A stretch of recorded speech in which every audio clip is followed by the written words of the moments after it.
Taste the Daily. Udhagai அரசு தாவரவியல் பூங்காவில் சேரும் சகதியுமாக காணப்பட்டதால் மலர் கண்காட்சியை காண வந்த சுற்றுலா பயணிகள் பெரும் அவதியடைந்தனர். உதகை 127வது மலர் கண்காட்சியின் 2ஆம் நாளன்று ஏராளமான சுற்றுலா பயணிகள் வருகை புரிந்த நிலையில் தொடர் மழையினால் தாவரவியல் பூங்கா முழுவதும் சேரும் சகதியுமாக காட்சியளித்தது. மேலும் அங்கிருந்த கழிப்பறைகளும் மோசமாக இருந்ததால் சுற்றுலா பயணிகள் கடும் அவதியடைந்தனர். 125 ரூபாய் நுழைவு கட்டணம் வசூலிக்கும் விடியா அரசு பூங்காவை முறையாக பராமரிக்க கூட வக்கற்று இருப்பதாக மக்கள் குற்றம் சாட்டினர். டிக்கெட் வைஸ் எல்லாம் கொஞ்சம் கம்மி பண்ணா நல்லா இருக்கும். மழை பெஞ்சு ரொம்ப சேர சகதியமா இருக்கு. டாய்லெட்ல கொஞ்சம் இதா இருக்கு. அதெல்லாம் கொஞ்சம் நல்லா பண்ணா இன்னும் நல்லா இருக்கும். மழை பெஞ்சாலும் இன்னும் கிளைமேட் ஜாஸ்தியா கூலிங்கா இருக்கு. எல்லா இடம் பாக்குறதுக்கு இன்னும் நல்லா சந்தோஷமா ஹாப்பியா இருக்கு. காஞ்சிபுரம் மாவட்டம் ஸ்ரீபெரும்புதூர் அருகே அரசு நெல் கொள்முதல் நிலையங்களில் விற்பனை செய்த நெல்லுக்கு உரிய பணம் கிடைக்காமல் விவசாயிகள் தவித்து வருகின்றனர். பட்டுமுடையார் குப்பம் கிராம அரசு நெல் கொள்முதல் நிலையத்தில் 60க்கும் மேற்பட்ட விவசாயிகள் கடந்த மார்ச் 29ஆம் தேதி விற்பனை செய்த சுமார் 25,000 நெல் மூட்டைகளுக்கு 45 நாட்களை கடந்தும் அதற்கான பணம் கிடைக்கவில்லை. இதனால் அடுத்த போகத்திற்கு நெல் நாற்றுகளை நடவு செய்ய முடியாமல் விவசாயிகள் பரிதவித்து வருகின்றனர். மேலும் தினமும் பணம் வந்துவிட்டதா என எதிர்பார்த்து ஏமாந்து வருவதாகவும் விவசாயிகள் வேதனைப்படுகின்றனர். கடலூர் மாவட்டம் திட்டக்குடியில் கழிவுநீர் கால்வாய் கட்டுமான பணி முறையாக நடைபெறாததை கண்டித்து அப்பகுதி மக்கள் நகராட்சி அலுவலகத்தை முற்றுகையிட்டு போராட்டத்தில் ஈடுபட்டனர். 2 ஆண்டுகளுக்கு முன்பு தொடங்கப்பட்ட கழிவுநீர் கால்வாய் கட்டுமான பணி முறையாக அளவீடு செய்து கட்டப்படவில்லை என குற்றச்சாட்டு எழுந்தது. மேலும் திறனற்ற திமுக நகராட்சி தலைவர் வெண்ணிலா தனக்கு வேண்டப்பட்டவர்களின் வீடுகள் பாதிக்காத வகையில் கழிவுநீர் கால்வாயை அமைத்ததாகவும் அப்பகுதி மக்கள் குற்றம் சாட்டி நகராட்சி அலுவலகத்தை முற்றுகையிட்டு போராட்டத்தில் ஈடுபட்டனர்.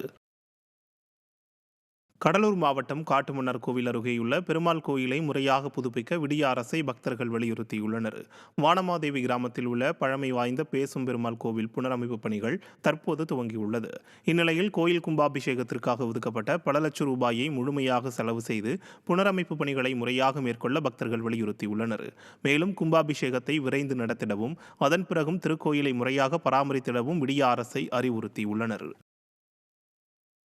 கடலூர் மாவட்டம் ஸ்ரீமுஷ்ணம் அருகே திடீரென பெய்த கோடை மழையால் வெப்பம் தணிந்து குளிர்ச்சியான சூழல் நிலவியது. வட்டத்தூர், சோழத்தரம் உள்ளிட்ட பல்வேறு பகுதிகளில் கடந்த ஒரு வாரத்திற்கு மேலாக கோடை வெயில் கடுமையாக வாட்டி வதைத்து வந்த நிலையில் 1 மணி நேரத்திற்கு மேலாக மழை பெய்தது. திடீரென பெய்த மழையால் வெப்பம் நீங்கி குளிர்ச்சியான சூழல் காணப்பட்டதால் பொதுமக்கள் மகிழ்ச்சி அடைந்தனர். குறுவை நடவு பணிக்கான ஏற்பாடுகளை செய்து வரும் நிலையில் மழை பெய்திருப்பது மகிழ்ச்சி அளிப்பதாக விவசாயிகள் தெரிவித்தனர். திருவள்ளூர் மாவட்டம் திருத்தணி வருவாய் கோட்டாட்சியரை விவசாயிகள் முற்றுகையிட்டதால் பரபரப்பு ஏற்பட்டது. திருத்தணி கோட்டாட்சியர் அலுவலக கூட்டரங்கில் நடைபெற்ற விவசாயிகள் நலன் காக்கும் கூட்டத்தில் பங்கேற்ற விவசாயிகள் ஒவ்வொரு கூட்டத்திலும் முன்வைக்கும் கோரிக்கைகள் மீது நடவடிக்கை எடுக்கப்படுவதில்லை என்று குற்றம் சாட்டினர்.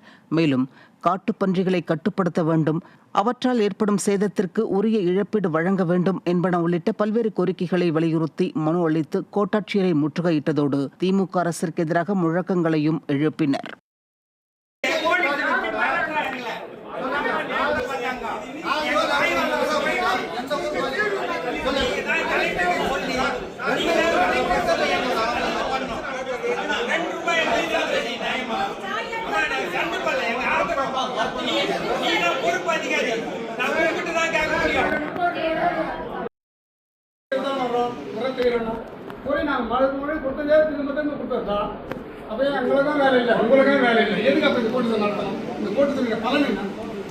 விவசாயம் நலன் காக்கும் கூட்டம் பேர் நல்லா இருக்கு. ஆனால் நடைமுறைக்கு அது கொஞ்சம் பார்த்து நீங்க என்ன செய்யணும். அரியலூரில் பழமையான புளிய மரம் முறிந்து மின்கம்பம் மீது விழுந்ததால் அப்பகுதியில் போக்குவரத்து பாதிக்கப்பட்டது. கடந்த சில நாட்களாக கடும் வெயில் வாட்டி வந்த நிலையில் காற்றுடன் கூடிய மழை பெய்தது. அப்போது அரியலூர் ஊராட்சி ஒன்றிய அலுவலகம் செல்லும் சாலையில் இருந்த பழமையான புளிய மரம் முறிந்து மின்கம்பம் மீது விழுந்தது. சாலையில் மரத்துடன் மின்கம்பிகளும் அறுந்து கிடந்ததால் அப்பகுதியில் சுமார் 1 மணி நேரத்திற்கு மேலாக போக்குவரத்து பாதிக்கப்பட்டது. அந்த மரத்தை வெட்ட வேண்டுமென அப்பகுதி மக்கள் வலியுறுத்தி வந்த நிலையில் விடிய அரசு முன்னெச்சரிக்கையுடன் செயல்படாததே இதற்கு காரணம் என குற்றம் சாட்டப்படுகிறது. புதுக்கோட்டை மாவட்டம் பொன்னமராவதி அருகே மழையின் போது வீசிய காற்றில் அரசமரம் முறிந்து விழுந்ததில் அங்கன்வாடி மையம் மற்றும் பயணியர் நிழற்குடை சேதமடைந்தது. ஏனாதி பிடாரம்பட்டியில் பயணியர் நிழற்குடை மற்றும் அங்கன்வாடி மையம் அருகே அரசமரம் இருந்த நிலையில் மாலையில் காற்றுடன் கூடிய மழை பெய்தபோது சாலையோரமிருந்த அரசமரம் முறிந்து விழுந்தது. இதில் அங்கன்வாடி மையம் மற்றும் பயணியர் நிழற்குடை சேதமடைந்தது. மரம் சாலையின் குறுக்கே விழுந்ததால் முருக்கப்பட்டி பிடரம்பட்டி சாலையில் சிறிது நேரம் போக்குவரத்து பாதிக்கப்பட்டது. கோவையில் ஆன்லைன் வேலை என கூறி இளைஞரிடம் 6,80,000 ரூபாய் பண மோசடியில் ஈடுபட்ட கேரளாவை சேர்ந்த 3 பேர் பிடிபட்டனர். ஜெம் நகரை சேர்ந்த இளைஞரிடம் ஆன்லைனில் சொத்து திட்டங்களை விளம்பரப்படுத்துவது தொடர்பான வேலைவாய்ப்பு இருப்பதாக சிலர் கூறியுள்ளனர். அதனை நம்பிய அந்த இளைஞர் அவர்கள் கூறிய போலியான இணையதளத்தில் பதிவு செய்ததுடன் அந்த திட்டத்தை நம்பி பல்வேறு வங்கிக் கணக்குகளுக்கு கட்டணம் செலுத்தியுள்ளார். இதனையடுத்து தான் ஏமாற்றப்பட்டதை உணர்ந்த அந்த இளைஞர் அளித்த புகாரின் பேரில் கேரள மாநிலம் திருச்சூர் மாவட்டத்தை சேர்ந்த ஆனந்த் கிருஷ்ணா, விஷ்ணு, சுஜித் ஆகியோர் பிடிபட்டனர்.